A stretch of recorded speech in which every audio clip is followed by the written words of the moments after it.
I think this is episode 2, maybe 3, of taking a deeper dive into what a glorious win it was.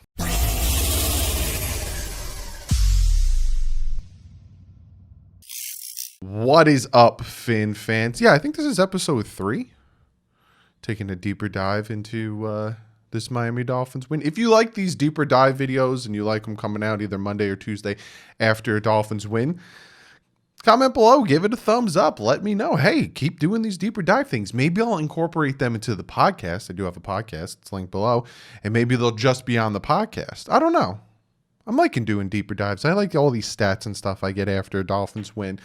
But before we jump into that, I want to let you guys know about the Flick app. If you guys haven't checked it out yet, the Flick app is a really cool app that I am part of. I made a group, DouglieDoWrong, Miami Dolphins Talk. Broke over 100. Ton of you guys are over there. We get to chat. We get to do all these things, polls, all that stuff. It is linked below. If you have an Android or an iPhone, be sure to go over and check it out. It's free. It's literally free.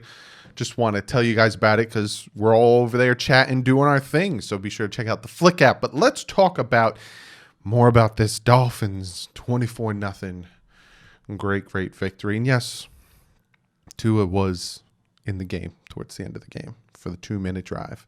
It's nice to see. We'll talk about that. I think that'll be the last thing we'll talk about. We'll talk about Tua last. Kind of build up some suspense. I took a ton of notes that I want to talk about. Then we're going to get to you guys' comment of the day. But let's talk about some of the things that happened in yesterday's game. A little bit more deeper dive. We look at Ryan Fitzpatrick, right? And like I said, I'll talk more about the quarterback situation towards the end, right before comment of the day. But we look at Ryan Fitzpatrick. We look at his 2 interceptions, right? The 1 interception in the red zone, I honestly think at some point Ryan Fitzpatrick was just like, And that's not, I'm not saying that's a good thing. I'm not like, hey, whatever. He just ended off. No, but I think honestly we're up 21-0. He was just like, I think I can fit this in there. Let me try this throw. Interception. He's like, crap. All right, well, the defense is going to stop him because our defense has been stopping him all game. And I think also that's what happened with the Preston Williams pass. He was just like, I think I got him. And he just chucked it up. And then, of course, the interception was just absolutely ridiculous. But I think he was like, whatever, my defense will stop him. Not saying that he should do that, but we've seen in games where we need to win or it's close, he tends to make the good throws. I like Fitz. I like his attitude. I like the way he throws the team on his shoulders. But let's talk about some other people. Let's talk about linebacker Gruger Hill. If you guys didn't know, he got injured in Sunday's game. And, him, London Roberts, and Raekwon Davis got injured. Not London Roberts. Andrew Van Ginkel, I apologize, got injured. Ginkel had a concussion. I don't know what Raekwon Davis's injury was, but Gruger Hill, I'm going to keep messing that up. Gruger Hill, he had a hand injury. And there wasn't much more delving on that hand injury because he went back into the game.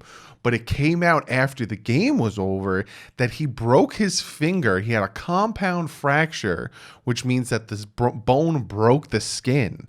So he had a compound fracture. He broke his finger. They put it back into place, and they stitched him up, gave him a cast, and he went back out, and he played and finished the game. You kidding me? Not only did he break his finger, because sometimes you've seen like people's finger like literally like going the opposite way and they're just go back out and play.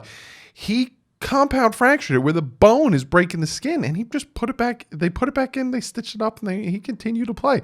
That is beastly. That is beastly of him to come out and continue to play. Now I'm going to be talking about some stats. I just wanted to talk about that real quick because when I heard about that, I was like, look at this man. There's a man coming out and doing his thing. So like I said, I will talk about Tua because obviously, he had those 2 passes. Came out. There was a little story about after the game's over. Like I said, I will talk about that right before comment of the day. But there was a ton of stats that came out of yesterday's game, and ton of stats were where the Dolphins are ranked after yesterday's game that just blow my mind, right? Right now, the Dolphins are tied for 2nd in scoring defense, right? So the Dolphins are averaging 18.8 points a game giving up on defense. They are tied for 2nd with the Steelers, and the first place is the Ravens with 17.3 points per game. If you would have said that to me after that Bills game, I would tell you you're out of your mind. The reason the Dolphins lost the Bills game was on the defense. The defense since then is playing really well, right? They're allowing 31.3% third down conversions. The Miami Dolphins are the top defense in the NFL in stopping teams on third down. When was the last time you heard that? Like, are you kidding me? They were actually ranked one of the top converting third down before yesterday. I don't think they're top anymore because they didn't convert a third down until Tua came in the game through that pass to Jakeem Grant. But they are allowing 31.3% of third down conversions, and they are the top in the NFL on defense in that. They are ranked sixth in the NFL with 17 sacks so far. 17 sacks. Now, I've consistently, I don't know why I said consistently like that, have said that we need more pressure. We need to get more pressure on the quarterback. We need more pressure. 17 sacks so far.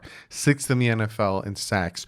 Last year, I'm not even talking at this point last year. I'm talking all of last year, the Miami Dolphins, 23 sacks. We are 6 away from last year's sacks. And it's week 6 going into week 7. Like, are you kidding me? 6th in the NFL.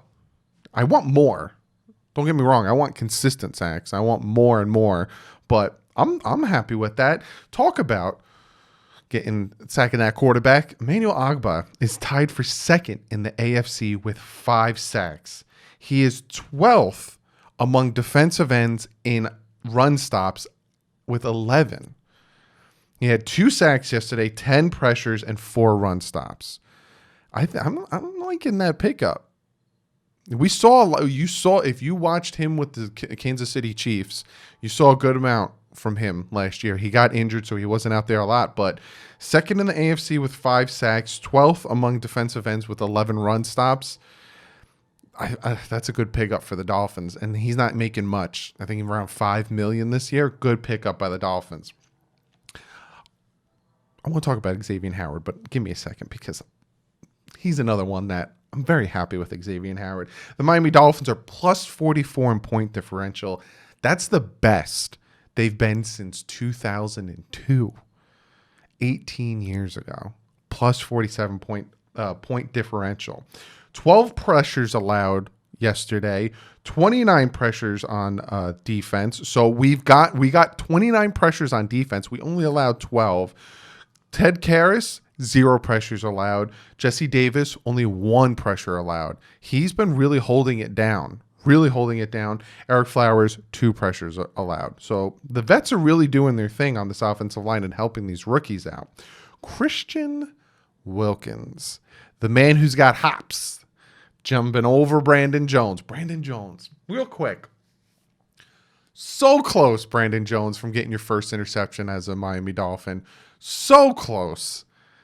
The live stream, I said Brandon Jones almost with the pick, and a lot of people were like, you meant Byron Jones. I'm like, no, man, 29, Brandon, not 24. And it was a funny conversation in Sunday's live stream.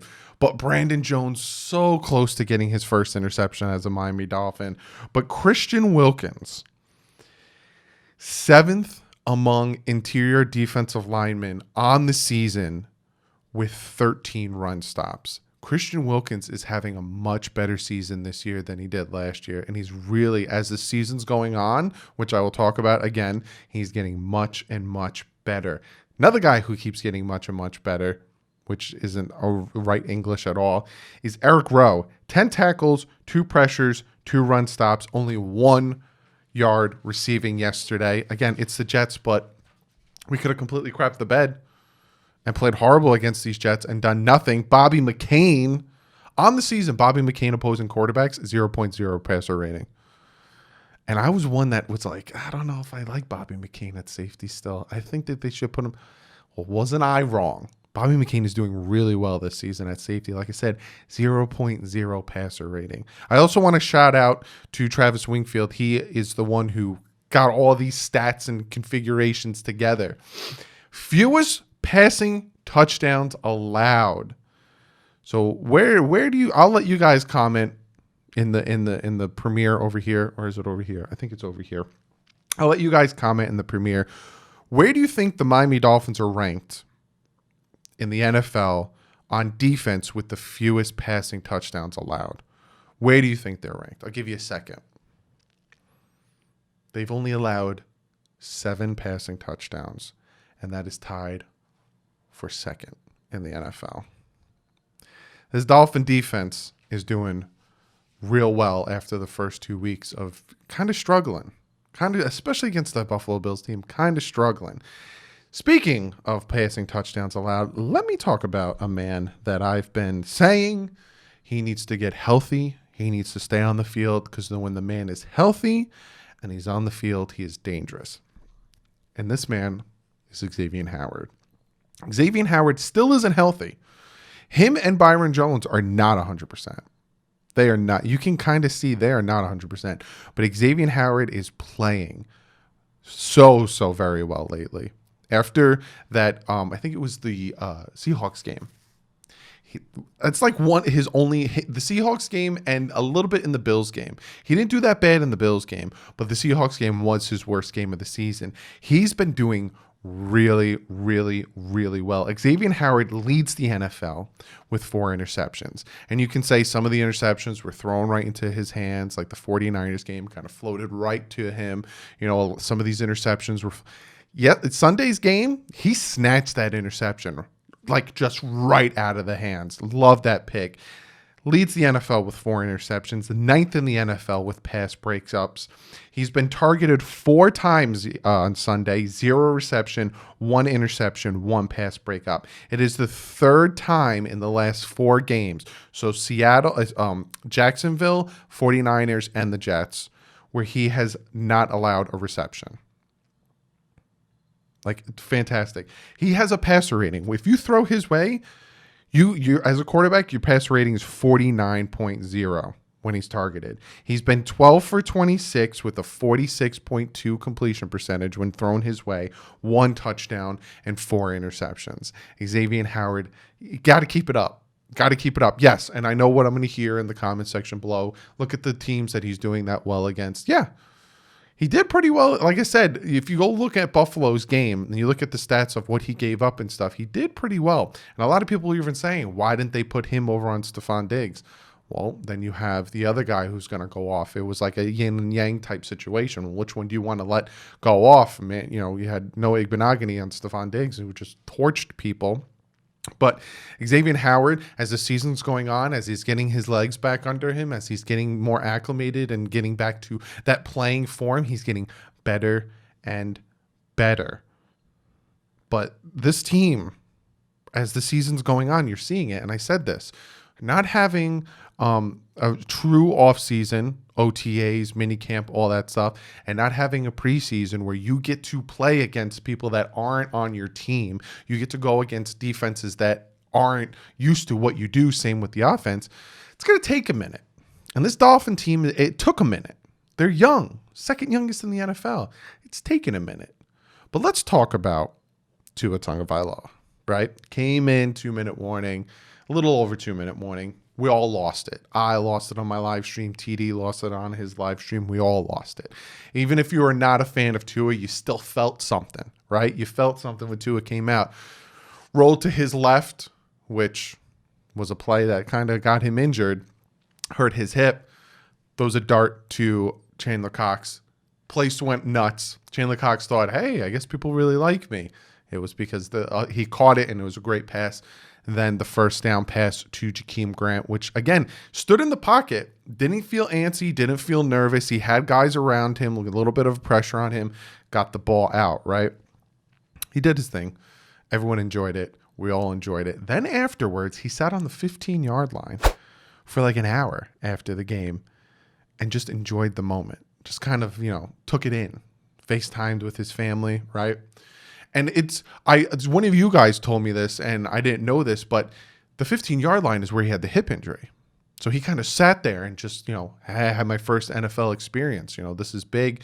He enjoyed it. He also still had his shoulder pads on. He still had full gear. If you watch Pat McAfee's podcast, he talked about it, and he was like, And I played football too. You to keep your pads on. It's like you at least take. You could see that this kid loves football. You could see he loves the game. He's just sitting out there enjoying it. And it was really, really awesome to see and really exciting, right?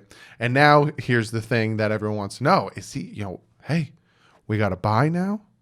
Then we're playing the Rams? Is he going to start? No. Tua's not going to start against the Rams. It would be the perfect time for him to start, right? You get the situation going. You got to bye. You can get him ready, get him out there, play against the Rams. But no, I don't think Fitz has played bad enough for him to be benched. This team still fights for Fitz. This team still backs Fitz 100%. You got to watch the way Fitz plays, right? He had the 2 interceptions, like I said, first half of the game, threw 3 touchdowns, did really well. Then he had the interception right before the half, and then he had the other interception, which you could see, like, maybe I'm making an excuse for him, and if you say I am, maybe I am. But you can see he was just, at that point, he was like, whatever. Let's see what happens here. Just because he could see how his defense was being dominant, right? It's still stupid. Get as many points as you can. Anything can happen in these NFL games. But when you could see certain quarterbacks like Tom Brady or any kind of quarterback, when they start getting hit a lot, they start to get flinchy. They can feel it coming. For some reason, Fitz just likes to get hit. And he just gets up and he laughs about it, especially when he took the ball on his own and he got like clotheslined in the face and there was the unnecessary roughness. He laughed about it. He got up. He was like, "Good luck next time." So no, I don't think Fitz. I think Fitz will be starting against the Rams. I don't think Tua will be starting against the Rams. I think it's right now it's Fitz's team. They're backing him. Even he was backing Tua, throwing his hands up, but. I at some point Tua will probably play if Fitz puts together some really bad games, like 3 interception, no touchdown. It's just struggle bus city. I think you'll see Tua out there. And if we do get knocked out of the playoffs and we're officially like, there's no chance of us making it, then I think you see Tua playing. But no, I don't think against the Rams. But be sure to comment below. I want to know what you guys think. What do you guys think of all these stats? What do you guys think of Emmanuel Ogbah playing so well, about the defense playing so well, Xavier Howard, about how well the offensive line is doing in the pass blocking, all that stuff. Be sure to comment below. Do you think Tua should start against the Rams? What do you think of Fitz? Comment below, and we get to one of you guys' comments of the day. This comment comes from John, and he says, comment of the day.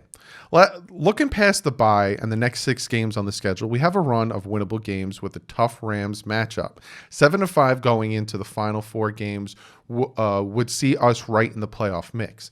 Looking at the games, right, we have the Cardinals. I'm not doing it in the specific order that we play them, but we have the Rams, the Chargers, the Cardinals, the Broncos, the Jets, and the Bengals, right? And then I think we have the Chiefs, the Raiders, the Patriots, and the Bills, if I'm remembering correctly. Again, not in specific order.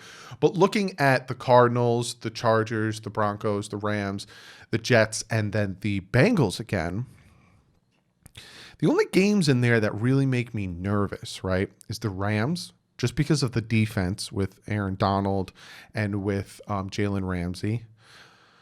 And the Cardinals because of what Kyler Murray can do with his legs, and we've all seen how we struggle against mobile quarterbacks. Other than that, right, like the Broncos don't really scare me. The Jets obviously don't scare me.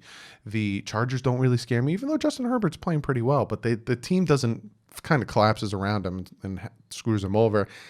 And the Bengals don't really scare me just because their offensive line is like Swiss cheese and Joe Burrow's running around like a chicken with his head cut off. I could see us winning 4 of the next 6 and being, 7-5 going in, right? And that's what you said, 7-5. I could see that happening. I could see us still being in the playoff hunt. Very exciting. Very exciting. This team is starting to play better as the season's going on, so it's very, very exciting. So yeah, John, I do agree. What do you guys think? Like I said, be sure to comment below. But that's the video. Like I said, if you guys like these deeper dive videos after wins, if you guys like me to, I'll even do it for losses. If you like these deeper dive videos, be sure to comment below. Get this video to like 400 likes. It'll let me know, hey, keep doing these deeper dives. And yeah, but That's the video. If you guys don't know, pinned as the top comment is the picks. Be sure to make your picks tonight at 7 p.m. I'm going to close the ballots, and then me and my dad are going to make the video. That will be out tomorrow. But other than that, be sure to follow me on Twitter. Had some great conversations with you guys. I was retweeting a lot of these stats and getting your guys' feelings over on Twitter. So be sure to go over it, check that out. Follow me over on Twitter. Check out the Fanatics Network. Be sure to check that out, the YouTube channel. Very good YouTube channel. A ton of different podcasters over there. Perfectsville, building the website. So be sure to go over, check that out. Fan to Fan Network, also check them out. I am the Miami Dolphins ambassador over at fantofannetwork.com. They have the Twitch stream, the YouTube channel. Be sure to check all that out. But other than that, I will see you guys tomorrow with the picks video. And then I got some videos planned for you this weekend. I got maybe 1 or 2 videos planned. I'm going to talk about a few things, but other than that, like usual, guys, stay classy. Fins up.